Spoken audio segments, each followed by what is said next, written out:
The Trump administration, this fascist regime, is kind of acting like a cornered animal, which is a very dangerous prospect for all of us. Trump's need for distraction from regime-threatening crises brings him further and further down the line to abject use of political violence. So here we have the President of the United States actively calling for the execution of 6 military veterans of the United States Congress who did nothing but cite the law. Every fascist regime that gains power can be likened to a cancer, which will metastasize unimpeded unless met with some kind of effective therapy. There is no therapy for fascism except its absolute and abject defeat. I mean, popular front building is the only way to defeat fascism.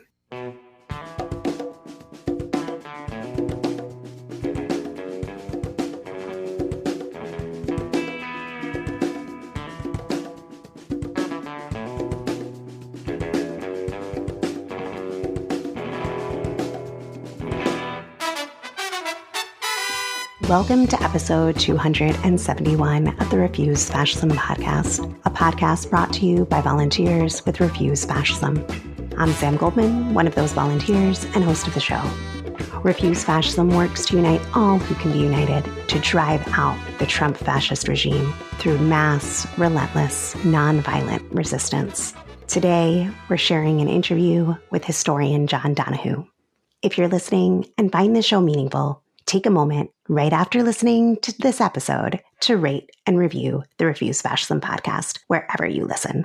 Your review helps more people discover this conversation and join the movement to drive out Trump and the whole fascist regime. Much thanks to our patrons. If you aren't one yet and you want to keep this show going and growing, join today. Patreon.com/refusefascism. See the show notes to get some gear to give this holiday season. Refuse Fascism shirts, sweatshirts, and much more. See the show notes.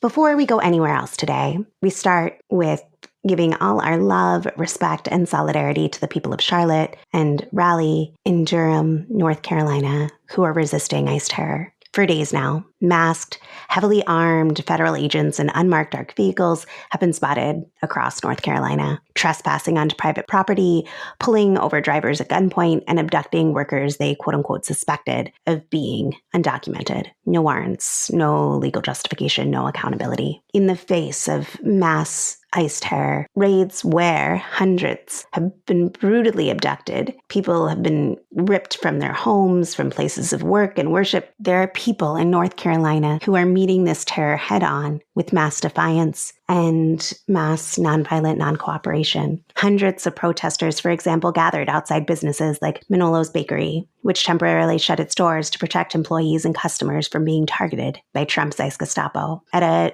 Home Depot on Wednesday, more than 100 people gathered to confront federal agents attempting to kidnap day laborers. This same day, over 1,000 people attended a volunteer event at a local church to support and protect immigrants. Throughout this past week, we've seen community defense networks running 24-hour rapid response, and extremely powerful and worth noting, lifting up and spreading everywhere. Over 30,000 students in the Charlotte-Mecklenburg School District took part in a sick-out on Monday. Walkouts spread throughout the week. By the week's end, more than 56,000 students had refused to go to class, making the Charlotte protests one of the largest expressions of opposition to Trump's anti-immigrant terror in the country. This is courage. This is what acting like the world depends on what we do looks like. This is what refusing fascism looks like, and this is what it should look like everywhere, all across the country. Joined with the demand, Trump must go now, and especially this is what it should look like in the nation's capital. Today, we also want to shout out everyone who made yesterday's Remove the Regime protest at the Lincoln Memorial possible. Flare USA, all the organizers who mobilized, the influencers who put out their call, who attended and brought people into the streets, and everyone who turned out. It really mattered. People converging in DC to demand the removal of the regime is precious, and we got to build on this momentum now. Let's be very clear. We need to flood DC again and again and again, not once, not twice, but relentlessly. And as beautiful as thousands in the streets are, we need to grow to tens of thousands, to millions very quickly and not stop until this fascist regime is removed from power. Because this week made the stakes brutally clear. The Trump regime is openly preparing for war on Venezuela, as we talk about in the interview, threatening to execute Democratic Party officials. You had Trump standing next to Mohammed bin Salman, the man U.S. intelligence has concluded ordered the murder of Jamal Khashoggi, with Trump saying that MBS, quote unquote, knew nothing. He shrugged that things happen, quote unquote, smeared Khashoggi as extremely controversial and claimed, quote unquote, a lot of people didn't like him. You also had Bloomberg reporter Catherine Lucy pressing Trump about the Epstein files, and Trump's response is sneering and saying, quiet, piggy. A sitting president calling a woman journalist a pig for doing her job. Yes, he is a fascist pig. It is raw and undisguised. As all this unfolds, the regime keeps marching forward to dismantle the Department of Education, attacking truth, science, and the very idea of an educated people. But things are not hopeless. There are so many people this week who have been awakened to the danger. The question is, will we act? We, the people acting together in sustained nonviolent mass protest, can end this nightmare. We can drive them out, but we can't wait. And we can't look for leadership elsewhere. It's got to come from us, each other. That is why tomorrow, Monday, November 24th at 3 p.m., we are converging again in Washington, D.C. to lock hand to hand and surround the White House. We need 3,000 people to complete the 2 miles around it. Be one of them. Bring everyone you can. Be the beacon that calls forward the millions that need to end this nightmare, that need to get to DC. So if you're in driving distance, get there. If you can take the day, take it. If you can get on a bus, get on one. History is not written by those who stayed home. It's written by those who showed up when everything was on the line. And that time is now. And we're the ones we've been waiting for. We won't wait. Trump must go now. With that, here is my interview with John Donoghue.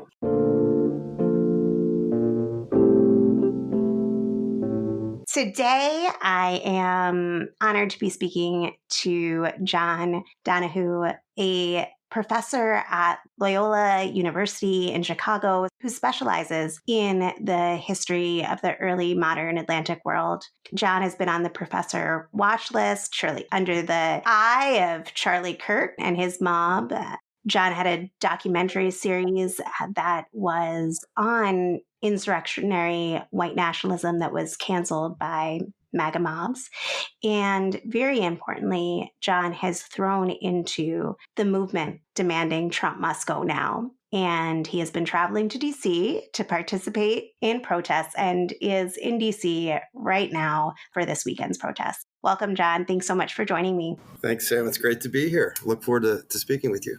This has been a week, and I feel like we can't get into why this regime needs to be removed, why he can't be contained, why we can't wait for midterms, any of the other questions that I have before we take a moment, I feel like, to talk about the ratcheting up, not just of rhetoric, but actual violence that we've seen this week from Trump. And so I'm wondering, from everything that you've seen right now, even if you just look at this past week, the rhetoric, the threats, the actions, I was wondering what have been the big signals that are flashing red from this week alone, that what we are dealing in Trump and his regime is something fundamentally different.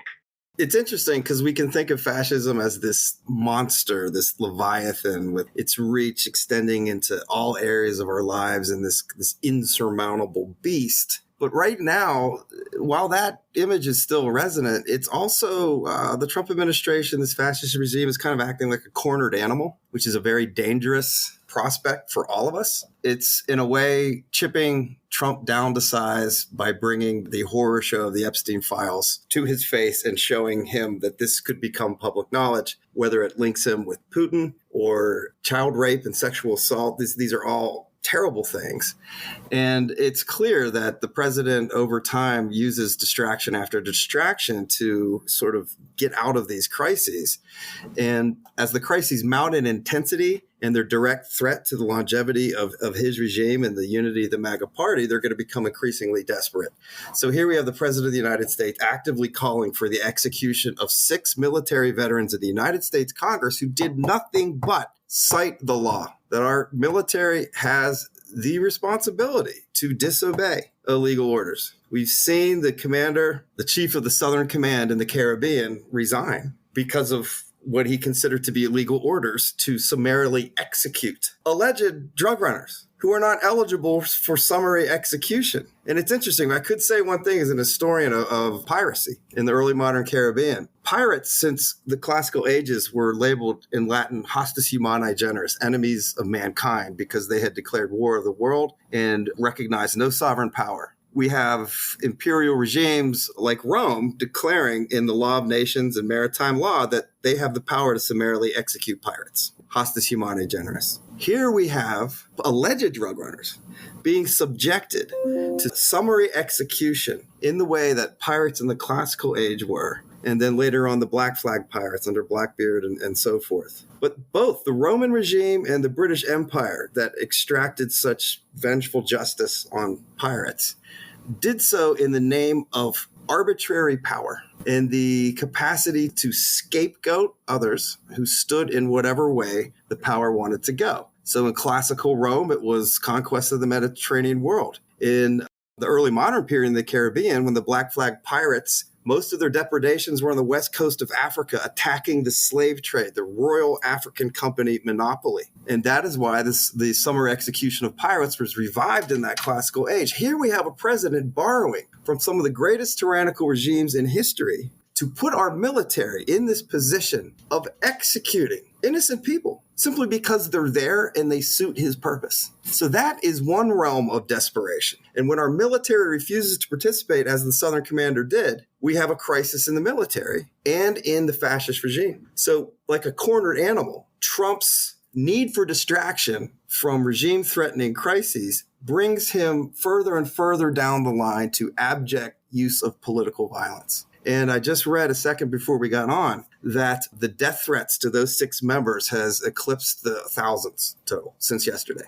And the sergeant at arms has ordered new security details for all 6. So we are looking at an increasingly desperate regime that is not only resorting to rhetorical violence, it is deploying secret police in American cities to literally round up people of color, scapegoated, racialized, marginalized people, violate all of their constitutional rights, whether they're documented or not, and send them to concentration camps. As the regime is purging the military high command of anyone who's not deemed consistently and dependably loyal to Donald Trump. We're moving further and further and further down the road to institutionalized violence. I think that we're constantly told this is it. This will be the point that he can't go any further. That just crossed that line. I think comedian Michelle Wolf does a weekly recap. It's not long. It's like maybe a minute or two. And she starts with the outrage that people rightly felt with Trump referring to a female reporter that asked a question, telling her, "Be quiet, piggy," and how going from there to calling for the execution of people who refer to the constitutional right that members of the service have. And she gives another example of just pure absolute violence at the hands of the and like makes that comment seem like nothing. And how the goalpost is constantly moving at the same time we're constantly being told that's it. He's got to be done for now. And how many times mainly people in like the pundit world are like, he's got to rein it back in now. That went a little too far. It perplexes me after this long that people are still peddling that fallacy. We have seen, to your point about how dangerous a cornered rat is Trump. Any challenges or vulnerabilities he comes under, he immediately becomes more likely to drop the hammer to crush any possibility that he'll be challenged. I'm wondering, how do you explain to people that this isn't a regime that will be contained by norms, by going too far, by doing something that's illegal, that this is a regime that can be waited out or voted away? It's the nature of fascism, isn't it? Is what we have to realize. When we establish that the essence of fascism historically, we need the empirical evidence. And we see in case after case after case, starting in the United States in the late 19th century, crossing the ocean to Europe, and then that sort of reciprocal influence, and all the way to today. Every fascist regime that gains power can be likened to a cancer, which will metastasize unimpeded unless met with some kind of effective therapy. There is no therapy for fascism except its absolute and abject defeat. When we realize that there is no will, there's no incentive, it's not even conceivable to a fascist regime to, quote, rein it in to protect their power. The Trump regime has divorced itself from its base. I mean, whether we look at the Epstein files as an example of that, destroying its rural base and its sort of assault on agricultural subsidies and U.S. aid and that link. So we're seeing it, at least in those two important sectors and others that we could think of right now, that the regime is turning its back on its base. It doesn't feel beholden to them. It's told Christian nationalists, don't worry, you'll never have to vote again. There's no accountability here. The only accountability is the sycophants to Donald Trump and what he needs them to do for him to perpetuate his power, up to the point where they'll stand aside and let him knock down half of the White House. Right? Okay, so when we recognize the essence and nature of fascism established through historical evidence, we must conclude that there is no accountability conceivable to a regime that is only accountable to its own nefarious designs and its leaders. So that's one slice of it. The other slice of it is, and I found this to be appalling as far back as 2016, right after Trump was elected, that our institutions will save us. Our institutions aren't self-actualized. They are operated by human beings. And as we've seen, our institutions can be swept clean of human beings, as we saw in the Doge Purge. That's an element of fascism, too, the weakening of institutions that defend the rule of law, making it easier for the regime to impose its will. The third piece is, and I taught this on Tuesday, I was teaching the Constitution to my History 211 class, the first half of American history. Never did the framers imagine, when they set up a system of checks and balances between three co-equal sovereign branches of government, that two of those branches of government would voluntarily cede their sovereign power to the executive to create an authoritarian regime. Now, if a fascist regime abandons accountability to its own people and literally says, don't worry about the democratic process, we don't need it.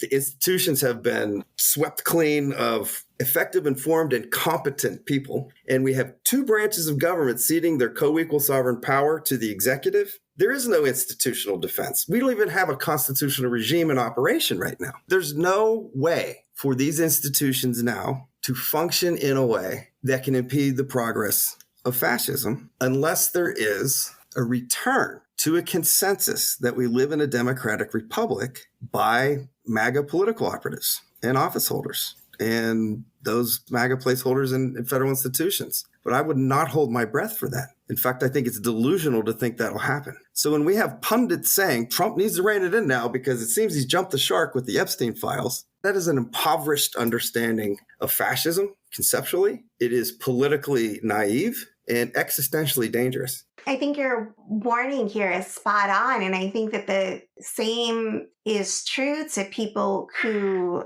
are putting all their energy into a much later date of resolving this through a process that Trump has never respected. I think that regardless of what one thinks of the electoral system or anything, put that all to the side and just look at the fascist at hand. Just look and listen to Trump. And there's all that he's done to make voting kind of moot through their congressional remapping and all of that. But he led a coup, then pardoned those people. Just that, right? Then, and then went around saying that never happened. Nobody does Constitution more than him. The truth is whatever he says it is, all of that to think that you are going to wait till, what would that be, January 2027? Yeah, the new Congress? You mean when they'd be sworn in again? Yeah. not only like put aside what you will have accepted in the meantime, the kidnappings, the concentration camps, Destruction of the economy. exactly, the deprivation of basic rights. You think he's going to give up power?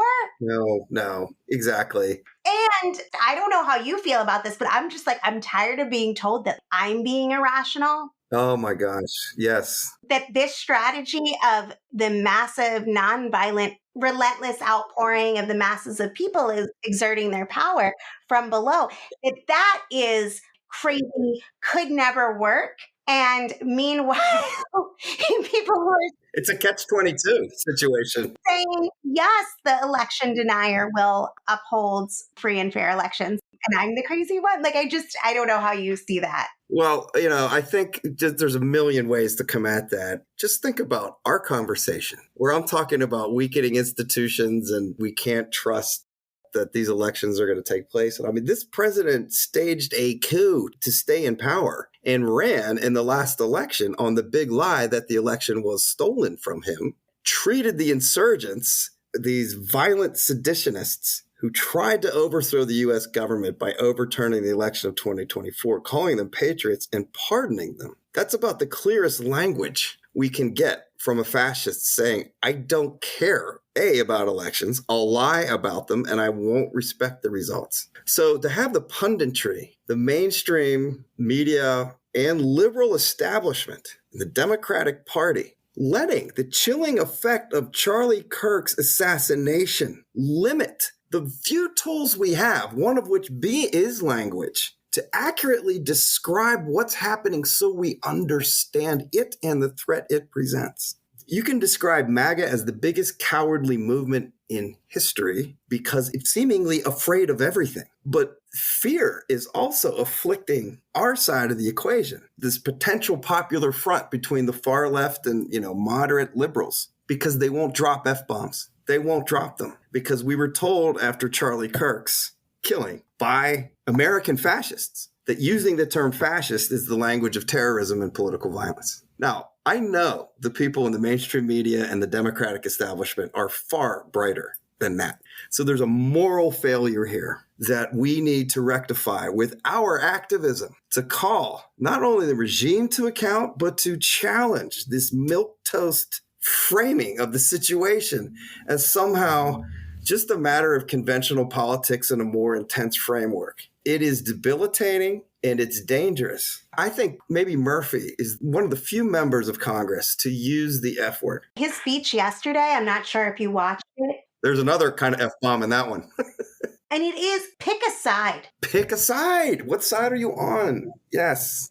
Which in his speech, he's straddling both the moral dimensions of who are we, but also he believes in this constitutional republic. And he's using that framework as well of choose a side. Are we doing this or are we doing something else? Murphy's choosing the only kind of framework that will defeat fascism. As ideologically sound, as empirically informed, and as energetically dedicated and personally committed as we are in the far left, we'll never win this alone. We need that kind of framework because it's the only kind of framework that we can appeal to and use if not only we want to defeat fascism, but create the social democracy in the future that we want to thrive in, where we can just get at the root of the political economy of capitalism as the sort of structure that has created all of the racist identity politics and grievances, white grievance politics that enables a demagogue like Trump and a fascist movement like MAGA to flourish. So we need our establishment to speak honestly and courageously, which is almost funny. I feel that I'm laughing at myself as I'm saying that. We need the establishment to speak honestly and courageously. But we're in the existential crisis here. Their power as well as the ones they claim to defend. At a certain point, yeah, Murphy's right. We got to stand up and be counted. What side are you on? Even in the self-interested worldview of the liberal establishment in the mainstream media, it should still resonate. No, exactly. Do you want to exist? Do you want to exist? I feel like that's where we are at. If you want to exist, media, opposition party, any of that, if you want to exist, this is the side to be on. And I think the strategy that we are working under is that we need a massive civil uprising from below that involves millions, does not last a day, creates a situation that everyone has to pick a side, right? Including those in power. Because how are we seeking to remove this regime is through legitimate means. There are mechanisms, and there are probably new mechanisms that could be created that would be within the rule of law. That is what we are calling for. It will not be us taking him out in handcuffs. That is not the model we are working on. We're working on the model that has driven out tyrants before. We have to create that situation from below that compels and enables the people, including the people on the Trump side of the aisle, that we're not going to appeal to them from their humanity, but we're going to create a situation in which it is much more favorable to remove him from power than it is to keep being his lackey. The consequences under the law. Yeah. Exactly. Look, I mean, popular front building is the only way to defeat fascism. And I think you laid out very clearly that it's not just the righteous appeal. You know, we refuse to accept a fascist regime, a fascist America, a fascist world. It's just sheer self-interest. It can be viewed that way. Existence itself. I wanted to add to this in terms of framing the appeal according to the constitutional rule of law. The military is being actively purged by a fascist regime. And if we have some new core of incompetent fascist ideologues commanding our armed forces, we're going to need to depend on lower ranking officers and the rank and file to know what the Constitution and their oath doesn't ask of them, demands of them. And so when we base our appeals, when we, from our position on the left, frame our appeals around constitutional rule of law, that's not only politically sound strategy, that's existentially necessary, because we need those Americans who have chosen to serve to do their duty. Because whenever this moment happens, and we seem to be accelerating towards the moment that we're all waiting for, right? Insurrection Act, martial law, etc. That's why these 6 Democrats stood up to be counted. That strategy, or that tactic, I should say, is part of this wider strategy of popular front building. And if we do not have the military, A, knowledgeable, and B, seeing clearly what's happening, our chances of removing Trump from power diminish incredibly. And this is what I love about Refuse Fascism. If I could just say one thing really quickly. I was searching for a group like this. And when I met Jay leafleting on campus at Loyola, and I was talking to her about a lot of my criticisms of the contemporary left and these debilitating silos and that we put ourselves in, almost a tribalism that has weakened us. What I love about Refuse Fascism is we have one central object, which is to remove Trump from power. Most of us come from farther on the left in the spectrum, but actually students that I teach and I talk to outside of class who are interested in Refuse Fascism, they're not as far left as many of us are, but they see Refuse Fascism as this big tent that they don't have on campus because of the silification, if you will, the identity politics hiving of academic activism or activism on college campuses. I think that's really important. And so we're reflecting in Refuse Fascism, this wider strategy that we're recognizing is necessary. Exactly. What you say resonates a lot. And I think that you think about what it would take, you know, the tens of millions that it would take to be involved in this struggle. You think that the vast majority are going to agree on anything? But what it is that we're going to unite on this. And that none of the futures that any of us want, as divergent as they might be, are never going to be possible if this fascist tyrant remains in power and forecloses the possibility of even there being a future. To me, I think that that's what I appreciate about this. And I agree with your reflection on this being a rare thing. And I wish it wasn't. We have to make it less rare.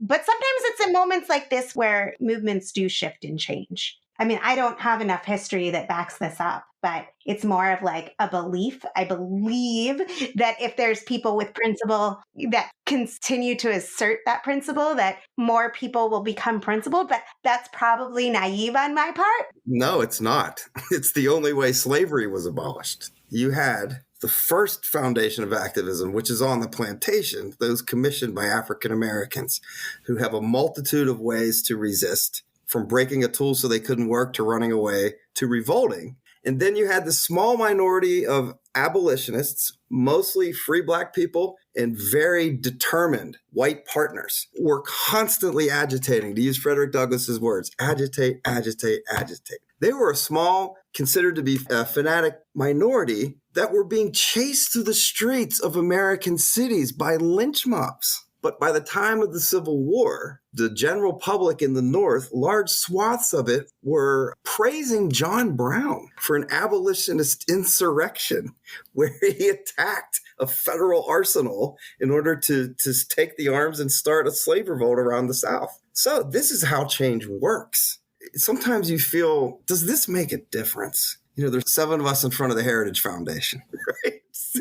And it does make a difference. It's showing up with determination and resolve and the will to confront at every turn a self-identifying fascist. Has to happen. We'll never win if they're not to be made pariahs. And we have to make sure people see them for what they are, drop F-bombs, and confront and agitate, agitate, agitate. So you're right. You were right to say more people of principle, spread the principle. I think that what you were saying about we need to be where they are, they cannot have the fascists, that is, and those that enable them can't have a moment of peace, and meaning that in a nonviolent sense. I wonder how you see that connected to why you're in DC, why you think that it matters that we do converge in the nation's capital to demand the removal of this regime. What is unique about being at this site? Well, I think, just to sort of draw again on history and the history of activism, whether we're talking about the advancement of women's rights, or we're talking about the abolition of slavery, or the advocacy for interracial democracy, or the labor movement, all of them start out appearing to be fringe radicals that are deemed simply disruptive, a pain in the ass, and crazy. Well, that's how the American Patriot movement started, the American Revolution, right? That's how the Russian Revolution started. That's how the French Revolution started. That's how the abolition movement started. Showing up first is very important. RF and aligned groups are showing up first. We're moving resistance from a wonderful, promising spectacle of these No Kings demonstrations. And really, that was important for starting to change principle. And in no way, shape, or form am I criticizing them. But I'm saying it's groups like ours that probably start from a more radical position to begin with, who recognize that it's not just No Kings, it's stop fascism, because many kings are held accountable ultimately, like the British monarchy, right? Was a parliamentary monarchy. There were breaks on, there's no breaks on fascism, right?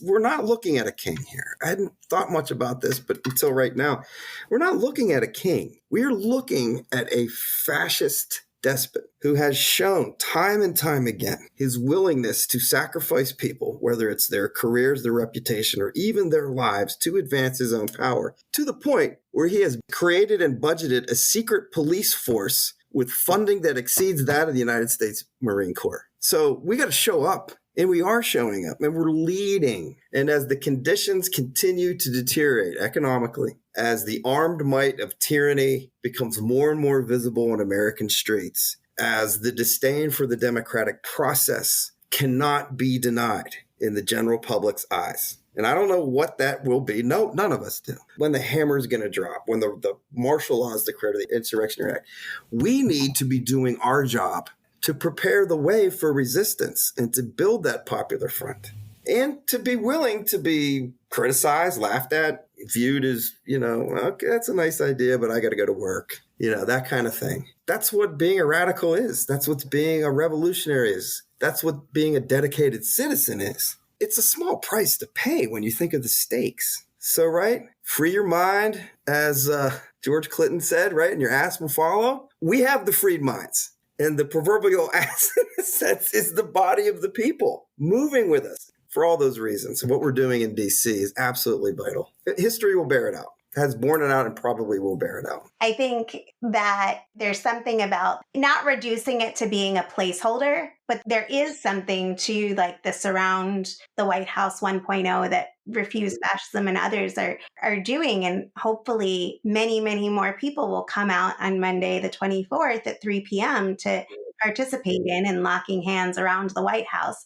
I think that there is something about being the placeholder there until the millions are, but not in like some passive sense, but in the sense of being there to call forward more, but in the process, not waiting for what atrocity is the one, like ultimately it's what this regime does that compels people to act. Yeah, but I think we also, in Refuse Fascism and these other groups, we need to push the envelope here. We need to confront. And I think the next phase is well considered civil disobedience, because you need to provoke the beast for it to out itself to the world as the violent cancer that it is. I mean, this is just de rigueur civil rights strategy. This is what it is. See, this is where like I'm not disagreeing, but haven't they done it? You mean it like Broadview, for example? Yeah, exactly. Like, haven't they showed their hands already? I agree with you. I think you're 100% right. Yeah. I mean, they're shooting ministers in the head for praying. Okay. Well, that's one person. Spectacle. We need mass spectacles of this. Is it the scale that does it?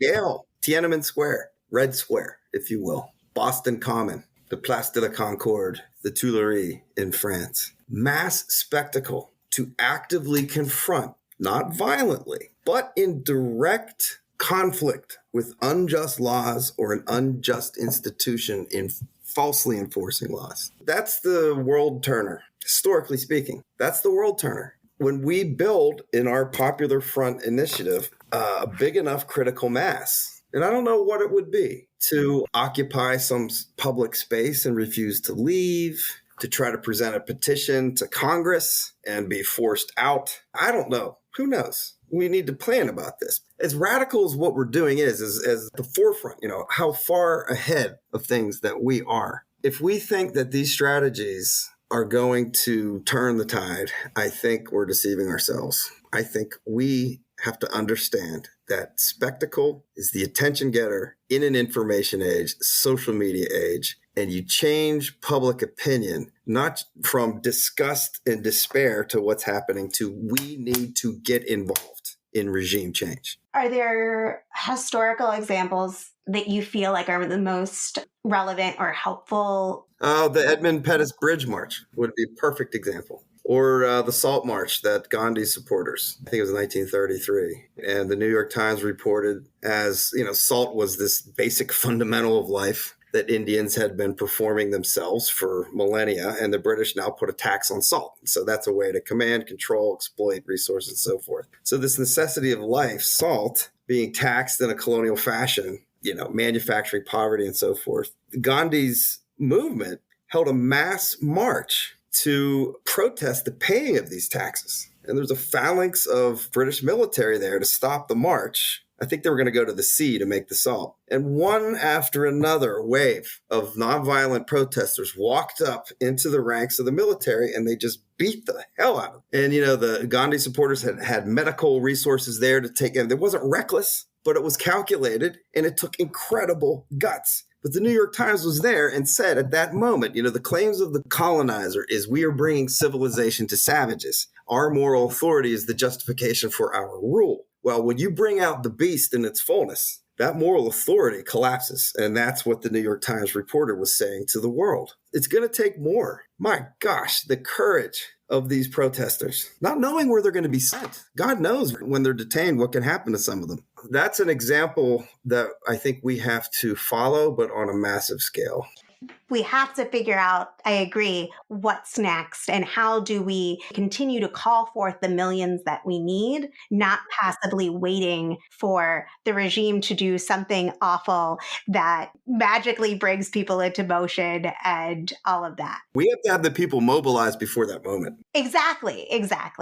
Well, I want to thank you so much for taking the time to talk with me. So glad that you're in DC. I hope to connect with you tomorrow. For sure, Sam. Thanks so much. And sorry if I got a little excited and interrupted you at certain points. I do apologize for that. That's my communication style. Interruption. Okay. Well, hey, I can't wait to meet you tomorrow. Look out for you. Yeah, absolutely. And if people want to connect more with like your writing or anything like that, do you post anywhere? Or I'm going to start a Substack. I've been behind on that for... I know it's terrible, but we have to at this point. No, I know. Well, great speaking with you, Jen. Thanks, Sam. I appreciate it, and I'll see you tomorrow. Thanks for listening to Refuse Fascism. Please share this episode, rate and review on Apple Podcasts or wherever you listen, and drop a comment on our socials or YouTube. Every share helps build the fight. Become a patron to keep the podcast going and growing. Join today at patreon.com/refusefascism. Follow us on social media, including Blue Sky at Refuse Fascism and on TikTok at Refuse Fascism, where fascism is spelled FASHIZM. Be sure to check the links in the show notes to get your holiday gift gear, hoodies, shirts, caps, bags, so much to spread Refuse Fascism and support the movement to drive out the Trump fascist regime this holiday season. Thanks to Mark Tinkelman, Richie Marini, and Lena Thorne for producing the show. Until next time, in the name of humanity, we refuse to accept a fascist America.